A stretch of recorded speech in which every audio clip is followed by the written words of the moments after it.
Assalamualaikum warahmatullahi wabarakatuh. Perkenalkan, nama saya Ikmilul Maula Anindov dari Tadris Matematika A IAIN Kudus Angkatan 2017. Di video ini saya mengajak kalian semua, adik-adik semua, untuk belajar dan berdiskusi bersama mengenai materi perbandingan kelas 7.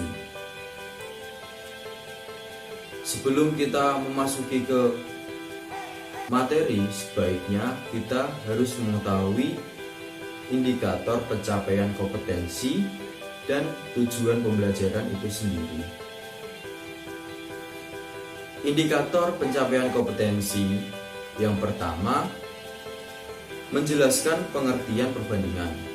Yang kedua, memahami permasalahan perbandingan di dalam kehidupan sehari-hari.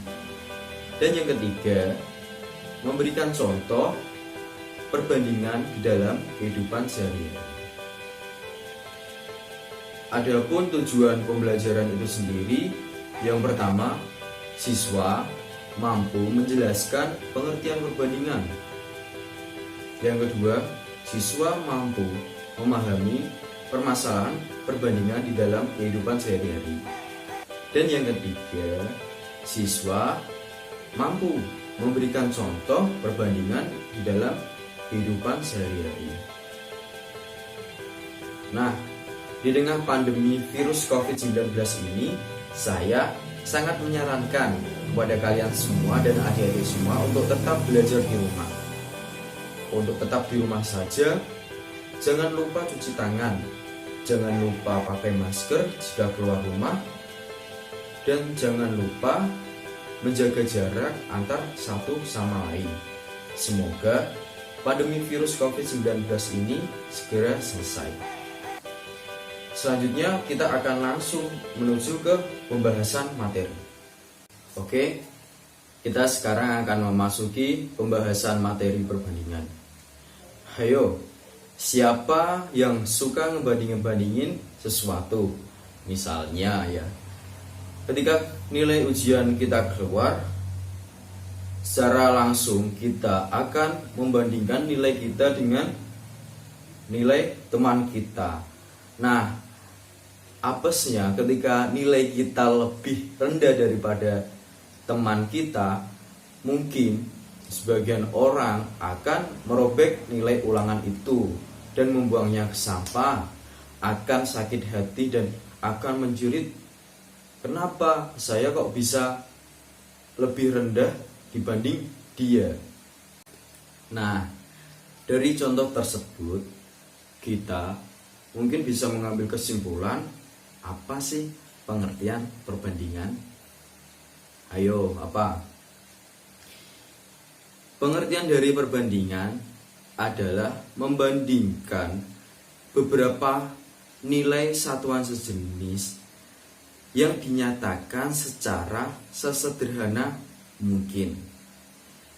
Selanjutnya, kita akan membahas bagaimana membandingkan secara benar dan apa jenis-jenis perbandingan. Ternyata, meskipun terdengar remeh-temeh dan biasa kita lakukan, kegiatan membandingkan itu ada kaitannya dengan matematika loh. Ada cara-cara tertentu yang mungkin bisa kita lakukan untuk melakukan perbandingan. Contohnya, yang pertama itu berat badan Tajul lebih berat dibandingkan berat badan Wisnu. Dan contoh yang kedua, Tajul lebih tampan dibandingkan Wisnu. Coba kalian jawab, manakah cara membandingkan yang benar dan yang belum benar? Ayo, yang pertama atau yang kedua? Nah, betul sekali. Cara membandingkan yang benar adalah yang pertama. Alasannya adalah sesuai dengan pengertian perbandingan, yang perbandingan adalah membandingkan satu jenis satuan yang dilakukan sesederhana mungkin. Mungkin sebelum kalian mengetahui alasannya, saya berikan ini syarat membandingkan. Udah mengetahui kan syarat membandingkan itu seperti apa? Yang pertama, samakan satuannya. Dan yang kedua, sederhanakan sesederhana mungkin. Contoh yang pertama, samakan satuannya. Satuan dari berat badan yang dilakukan adalah apa? Kilogram kan. Nah, jadi contoh yang pertama memenuhi syarat yang pertama, dan sekarang kita cocokkan dengan syarat yang kedua, yaitu dilakukan secara sederhana mungkin. Apakah sudah dilakukan? Sudah kan? Nah, selanjutnya kita harus mengetahui alasan juga kenapa mengapa contoh kedua itu belum benar. Nah, kenapa kalimat kedua bisa salah? Mungkin kita harus mengetahui alasannya juga kan. Nah, kata tampan kemudian kita cocokkan dengan syarat yang pertama, yaitu samakan satuannya. Apakah tampan bisa disamakan satuannya? Tidak ada kan. Nah, kata tampan, setiap orang itu memiliki perspektif atau pandangan terhadap kata tampan. Jadi tidak bisa disamakan satuannya. Kemudian yang kedua juga tidak bisa dilakukan secara sederhana mungkin. Selanjutnya saya akan membahas jenis-jenis perbandingan. Jenis-jenis perbandingan ada 3. Yang pertama, perbandingan senilai. Yang kedua, perbandingan berbalik nilai. Langsung saja kita akan membahas perbandingan senilai.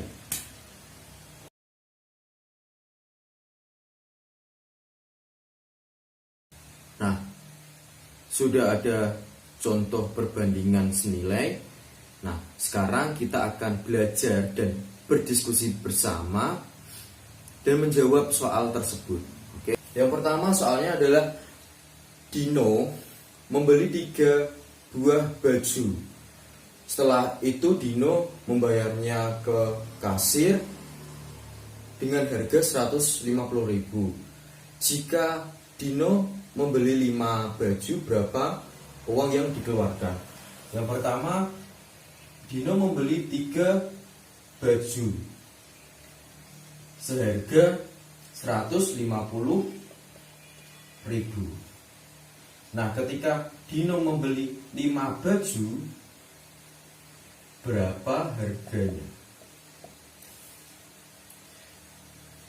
Langkah apa sih yang bisa kita lakukan untuk mengetahui harga 5 baju? Kita kan harus mengetahui harga satu bajunya itu berapa. Jika 3 baju itu 150.000, satu bajunya berapa?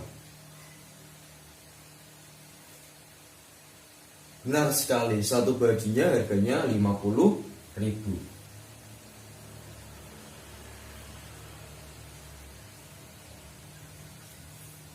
Kelebihan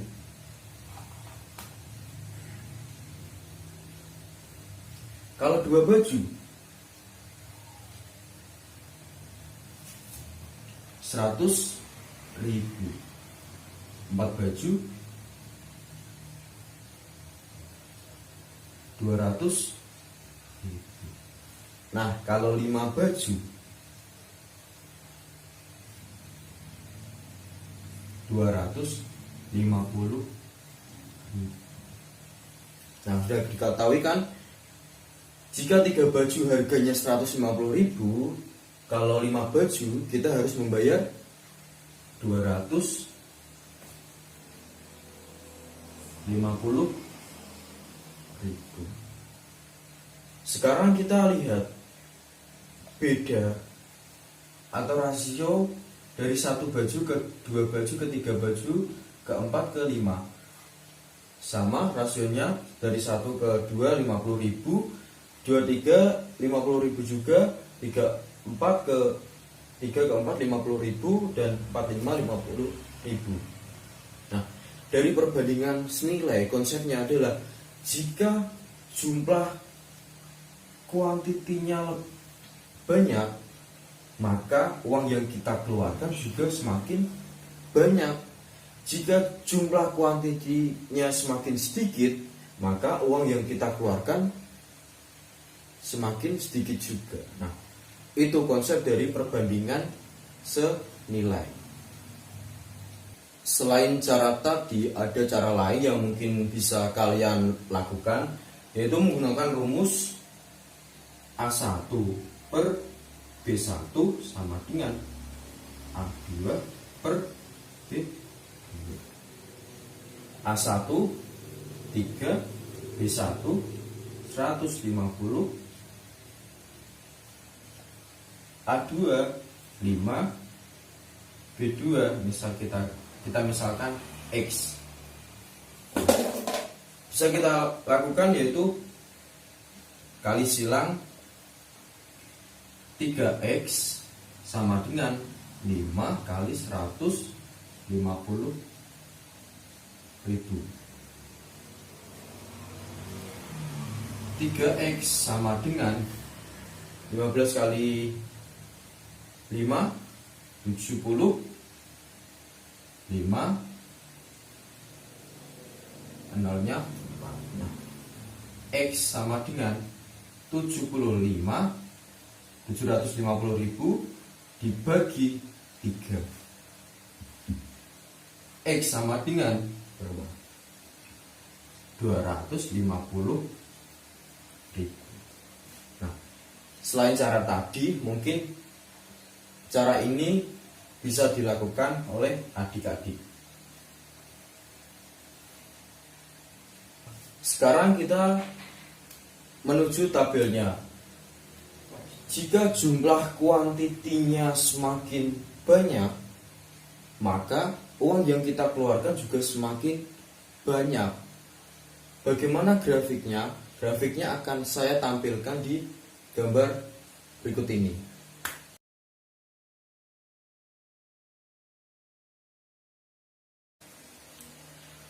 Udah ditampilkan perbandingan tak senilai beserta contohnya.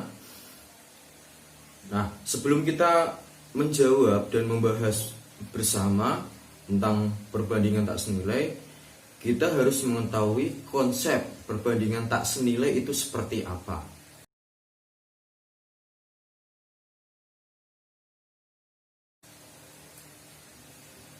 Nah, kita mengambil konsep dari contohnya tersebut. Ibu mempekerjakan 10 orang untuk menyelesaikan genteng yang bocor dan bisa selesai dalam waktu 30 hari. Kemudian jika 15 orang, apakah selesai lebih dari 30 hari atau kurang dari 30 hari? Gimana? Apakah lebih dari 30 hari atau kurang dari 30 hari? Benar sekali. Jika benar sekali, kurang dari 30 hari. Ini coba. Semakin banyak pekerja, maka pekerjaan diselesaikan secara semakin cepat. Semakin sedikit pekerjaan diselesaikan semakin lama. Jadi konsep dari perbandingan tak senilai atau berbalik nilai sudah mengetahui. Nah, kalau yang awal perbandingan senilai, jumlah kuantitinya semakin banyak, maka uang yang kita keluarkan juga semakin banyak. Kalau berbalik nilai, ketika jumlah orang atau pekerjanya semakin sedikit, maka hari atau pekerjaannya diselesaikan semakin lama. Jika pekerja semakin banyak, maka semakin cepat diselesaikannya pekerjaan. Sampai sini sudah paham atau sudah mengetahui konsep perbandingan tak senilai atau berbalik nilai? jika sudah memahami konsep, kita akan menjawab bersama-sama contoh dari perbandingan tak senilai.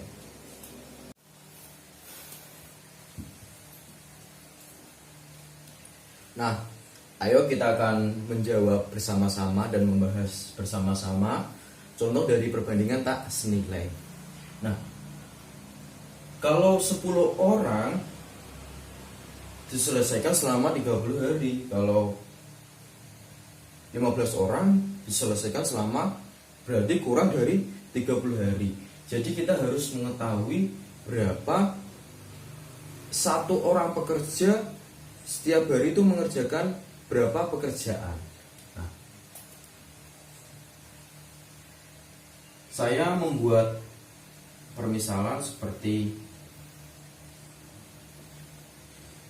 ini, kerja, kemudian ini orang, ini hari. Kerjanya kan satu pekerjaan diselesaikan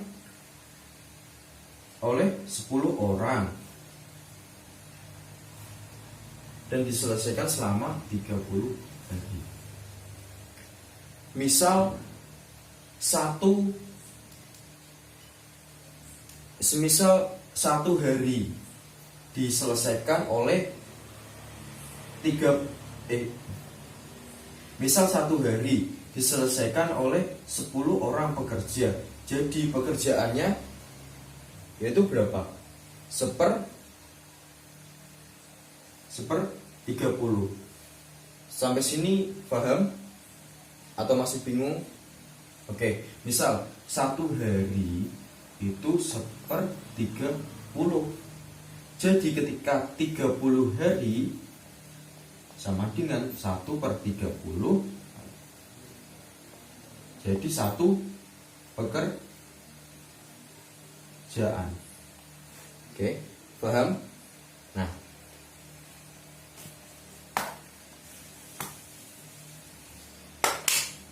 sekarang kita buat harinya tetap 1, dikerjakan oleh 10, dikerjakan oleh satu orang pekerja. Jadi setiap hari dikerjakan satu orang pekerja. Nah, setiap hari orang itu mengerjakan 1/30 kali 10. Nah, kita kan udah mengetahui setiap hari satu orang pekerja itu mengerjakan 1/300 pekerjaan. Nah, jika 15 orang pekerjaan itu diselesaikan dalam beberapa hari, kita bisa mengetahui 15 dikali 1/30 kali 10 kali X. X-nya ini harinya, hari menyelesaikannya sama dengan 1 pekerjaan. Bisa kita cari 15 kali 1/300 sama dengan 1/X. Jadi kan 15/300 sama dengan 1/X. Atau bisa dibalik, saya taruh mana? Saya taruh sini.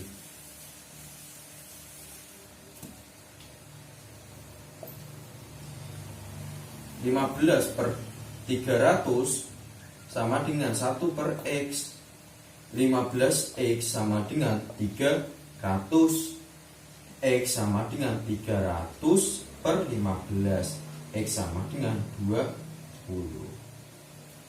Oke, jadi ketika dikerjakan 15 orang, waktu menyelesaikan lebih cepat, yaitu 20 hari. Sampai sini paham?